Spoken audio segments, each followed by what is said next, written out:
시청자 여러분 안녕하십니까? KLN 뉴스입니다.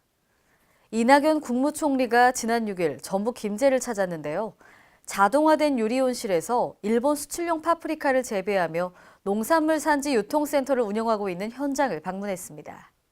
이번 방문은 ICT를 접목한 스마트팜 등 첨단 농업을 확산하고 청년이 찾아오는 스마트 농업을 육성하겠다는 정부 의지 표명을 위해 관련 선도 농장을 선정하여 이뤄졌습니다.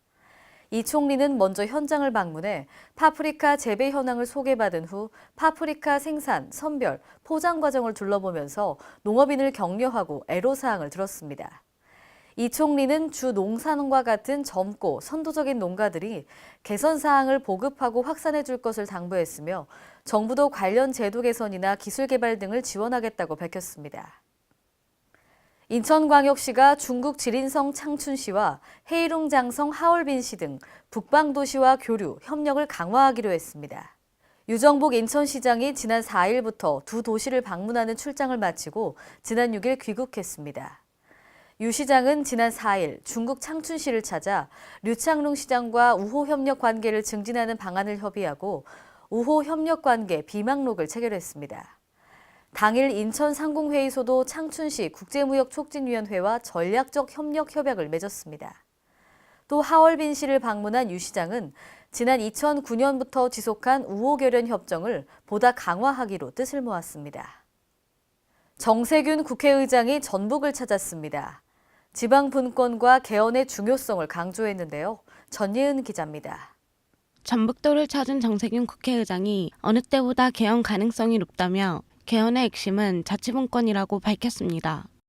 정 의장은 5일 전북도의회에서 열린 기자간담회를 통해 중앙에서의 수평적 분권과 중앙과 지방 사이의 수직적 분권을 이뤄내는 것이 핵심이라며 지방 분권의 중요성을 강조했습니다. 이어 국민과 국회, 대통령 모두 개헌에 동의하고 있어 조기 개헌이 성공할 확률은 51%라고 진단했습니다.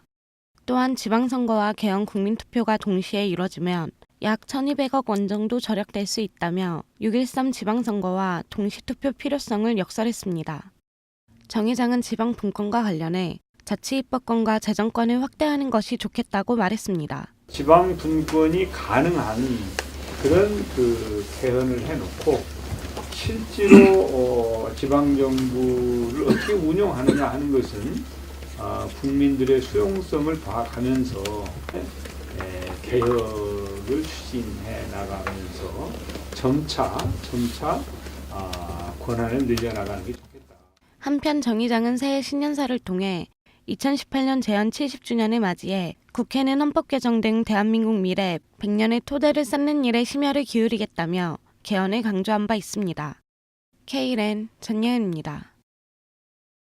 전북 진안 용담댐을 가로지르는 용평대교 교각에서 균열이 발견됐습니다. 진안군 의회 김남기 의원이 다른 교량의 안전점검도 실시하자고 주장했는데요. 김경모 기자입니다. 전북 진안 용담댐을 가로지르는 용평대교 교각에서 균열이 발견됨에 따라 용담댐 안의 다른 교량에 대한 안전 진단도 필요하다는 주장이 제기됐습니다. 전북 진안군 의회 김남기 의원은 5일 제243회 본회의에서 용평대교 수중교각의 균열 상태를 지적하며 용담호 내 교량의 전반적인 안전 점검을 촉구했습니다. 또한 용담댐 내에는 국도, 지방도, 군도에 18개의 크고 작은 교량이 설치되어 있기 때문에 이러한 교량 문제가 용평대교만의 문제라고 생각되지 않습니다.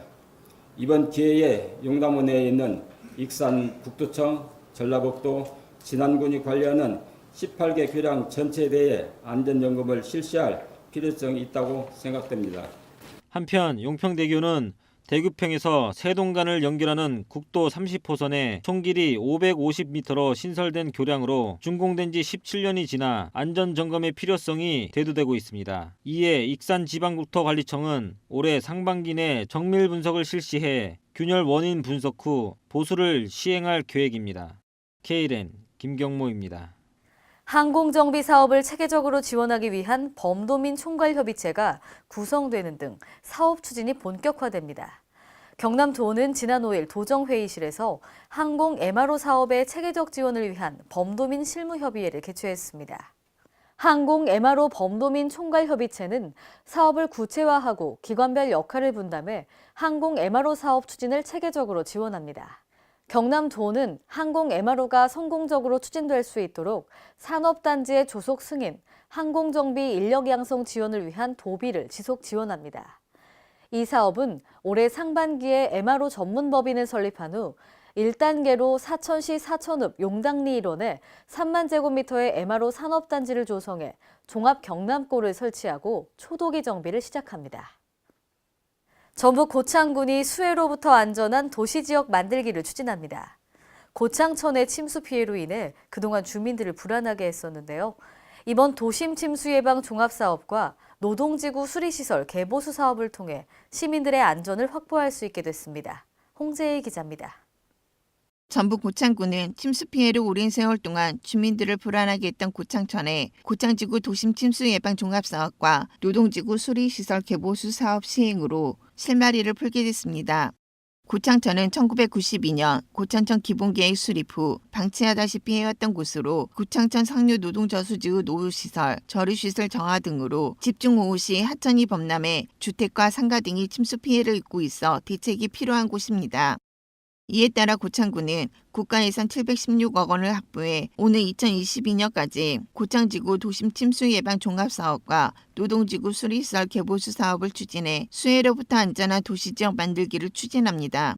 침수 피해가 발생을 하고 하천 제방이 붕괴되는 등 이런 자연재해로부터 국민들이 상당히 불안감을 가지고 있습니다. 이 사업이 완료가 되면은 이제 자연재해로부터 저희들이 국민들이 안전 불안감이 해소가 될 것으로 그렇게 전망이 됩니다. 고창지구 도심 침수 예방 종합사업은 사업비 618억 원을 확보해 국토교통부 소관의 지방하천 정비 사업과 행정안전부 제2위험지역 정비 사업을 함께 추진합니다. 행정안전부 노동지구 수리시설 개보수 사업은 사업비 98억 원을 확보해 취수타 신설, 여방수로 제방 손상 안전 강화 개보수 등을 추진합니다. 고창군은 3개 부처가 동시에 시행함에 따라 도심지 밀집화 구간으로 제방 확장이 불가능한 2km 구간을 유역별 홍수 분담 계획과 하도 정비 및 내수 침수 배제 사업을 병행해 해결할 수 있을 것으로 기대합니다. KLN 홍재입니다. 새해가 되면서 최저임금이 7,530원으로 인상됐죠. 그런데 오히려 근로자들은 구직난에 내몰리고 있습니다. 업주들은 인건비 부담으로 인해 고용을 꺼리고 있는데요. 전예은 기자입니다. 사상 최대 폭으로 인상된 2018년 최저임금이 시행된 지 3일 만에 업주와 알바생 모두 부정적인 반응을 보이고 있습니다. 올해부터 시간당 최저임금 7,530원이 적용되면서 업주는 임금 부담을 호소하고 있고 근로자들은 구직난에 내몰리고 있습니다. 특히 알바생 비중이 높은 편의점, PC방, 카페, 주유소, 옷가게 등의 영세 자영업자들은 비상이 걸렸습니다. 자영업자들은 이에 따라 근로시간 단축, 고용인력 감소, 가족 경영체제 시행 등으로 자구책에 나서자 알바생들의 구직난이 현실화됐습니다. 일각에서는 자영업과 중소기업의 경우 인건비 부담으로 인해 폐업이 속출할 수 있다는 우려도 나오고 있습니다. 방학마다 알바를 해왔다는 대학생 A씨는 예전에 다녔던 편의점도 지금은 가족끼리 일하고 있다고 말했습니다. 저는 지금 알바를 해야 하는 상황인데 일할 곳이 진짜 없어요. 또한 편의점 업주 B씨는 오래 일한 알바생을 자르는 게 맞는 건지 고민 중이라며 한숨을 쉬었습니다. KLN 전예은입니다. 오늘의 브리핑 뉴스입니다. 서울특별시가 새해를 맞아 새롭게 시행되거나 달라지는 정책 소개를 위한 2018 달라지는 서울 생활을 구청이나 동주민센터, 공공도서관 등에 배포합니다. 또한 서울시 이북 사이트에도 게시되어 누구든지 쉽게 열람 가능한데요. 내용을 보면 올해부터 모범 납세자 기준을 변경해 일반 봉급생활 대상자도 모범 납세자가 될 수 있도록 기준을 합리화했습니다. 또한 목돈 마련이 어려운 사회초년생, 신혼부부 등의 주거비용 부담 경감을 위해 임차보증금 대출 지원을 최대 2천만 원에서 2,500만 원까지 확대할 계획입니다. 성범죄를 저지르면 최대 10년간 어린이집이나 의료기관 등 아동청소년 관련 기관에 취업할 수 없게 됩니다. 최근 아동청소년 성보호에 관한 법률 개정안이 국회 본회의를 통과됨에 따라서 오는 7월부터 시행되는데요. 개정 법률은 법원이 성범죄로 형 또는 치료감호를 선고하면서 동시에 아동 청소년 취업 제한 명령을 선고하되 그 기간을 최대 10년 이내에서 정하도록 했습니다. 광주광역시는 지난해 12월 1일 질병관리본부가 인플루엔자 유행주의보를 발령한 이후 의사 환자 수가 증가하고 있다고 밝혔습니다.